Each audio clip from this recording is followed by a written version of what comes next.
This is going to be a tutorial showing you some basics of Adobe Animate, formerly known as Flash.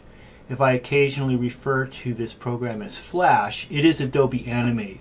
That is what it had evolved to from Flash into an Adobe product. And this will specifically show you some basic user interface, some drawing tools, and some animation techniques. I won't go over everything that Adobe Animate has to offer, but kind of get you started with some basic tools. I'd like to start with the user interface. So you're going to open up Adobe Animate and it's going to look something like this. It may look like this or it may look a little different depending on how you left the user interface or if the default is left on. Like all Adobe products, you can customize the way that your layout is and what tools you have available to you visibly. If you were to look up here, up in the top right, this is going to give you some choices of different user interfaces and defaults that you can use. This opened up to Designer. If we were to expand this out, you have a lot of different choices here. Here's one that's specifically focused on Animator. You have smaller screen. This gives you a lot of space. The one I think is really good to use that I'm going to have you guys mostly use is the Classic.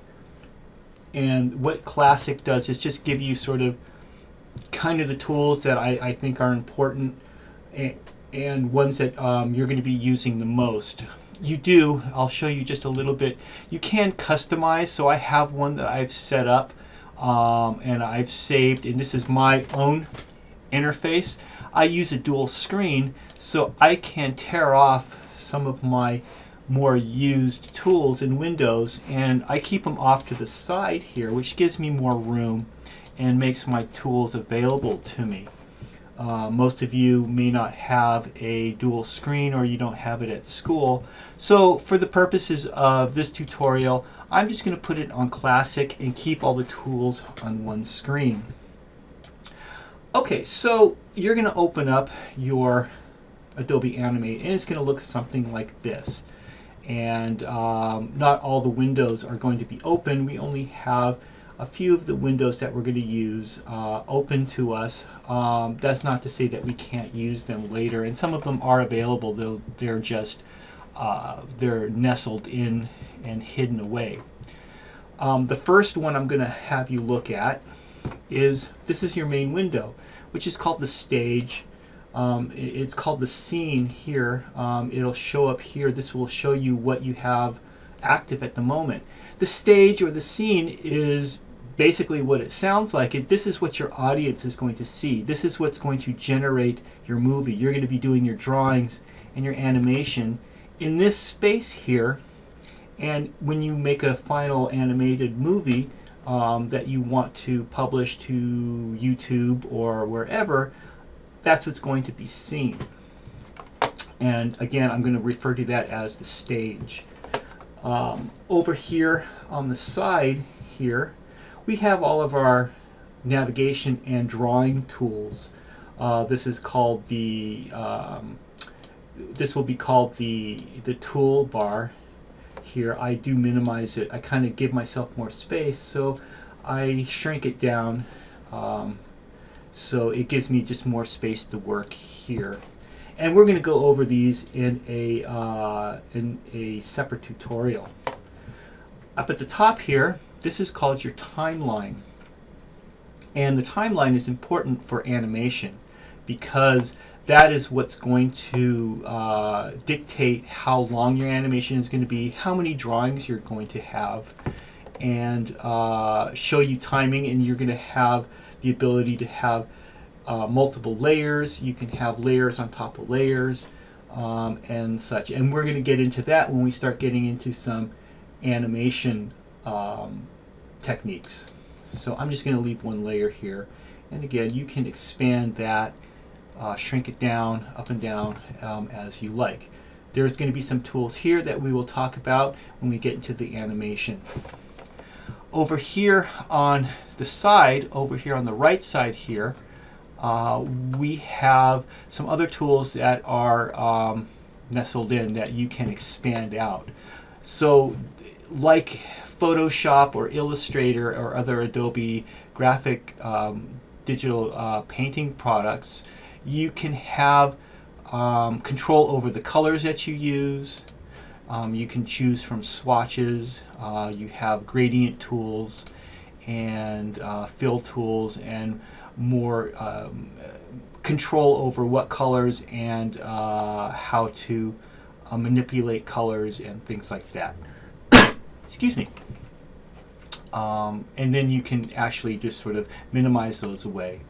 Again, those just come out as you click on here. Those are going to be relevant as we get into some drawing techniques, and we'll go over those later. Some of these other tools here we're not really going to talk about.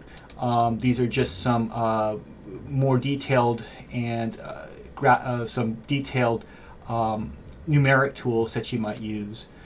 So you can change sort of the rotation and the translation of certain items numerically if you needed to do that. But we're really not going to talk about that too much. One window that we're going to be using is the library. And again, we're going to talk about this a little more in detail when we talk about animation. But a library is it's a place where you can make and store drawings and bring them out onto your stage.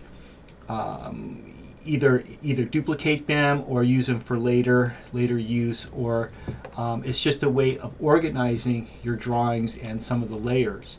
So the library will become important as we get into some animation techniques here.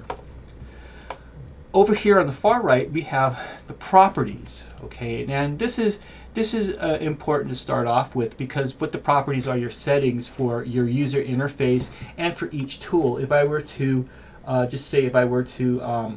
click on the text tool here, it's going to give me the properties for the text tool, the size, and the font that we're using.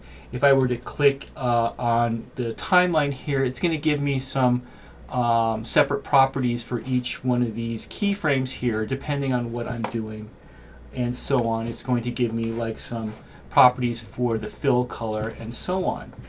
If I click, I'm going to click on the selection tool. If I click in the actual stage area, there are some properties for the stage area that I'm going to want to set to begin with, and that are kind of important.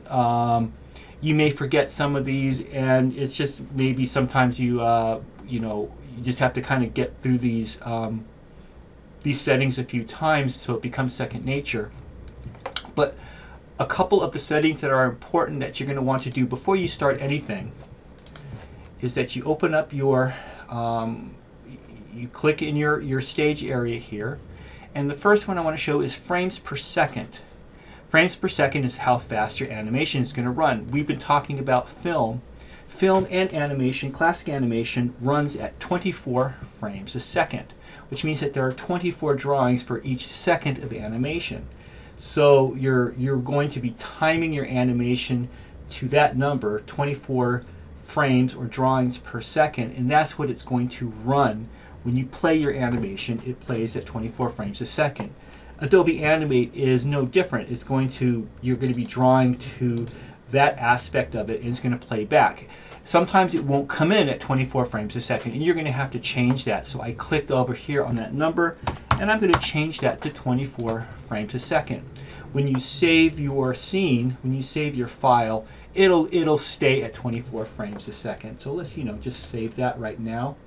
I'm going to save as, and I'm going to call it tutorial 2. You can call it whatever you want. The other thing I want to show you is the size of your stage here, which is important as well. It's going to default to 550 by 400, which is kind of small, but it's good for publishing things and putting movies on YouTube or whatnot. For professional purposes and for quality purposes, you're going to be using mainly a larger size. The HD So professional HD size, that size is 1920. Oops, that's not it. 1920 by 1080, which is 1080p. And as you can see, it makes the size of my stage larger, and I'm going to have to navigate around, and it actually fills the screen. If I wanted this to be smaller, I can change the size of my display by getting smaller over here on the top right of the stage area here, and I've just made that 50%. So I've shrunk it down. It's still 1920 by 1080, but I have just sort of navigated around and made it smaller so it fits into my screen. For the purposes of what you're doing, that might be too large. I mean, you can work that way, but that's going to make a bigger file. I do recommend for doing these projects and these animations, and it is a perfectly fine size for your interface, is to do 720 width by 540.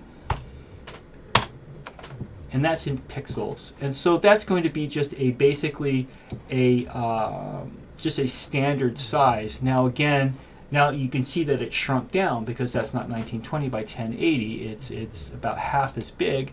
And so now I can go and I can make my size 100% here.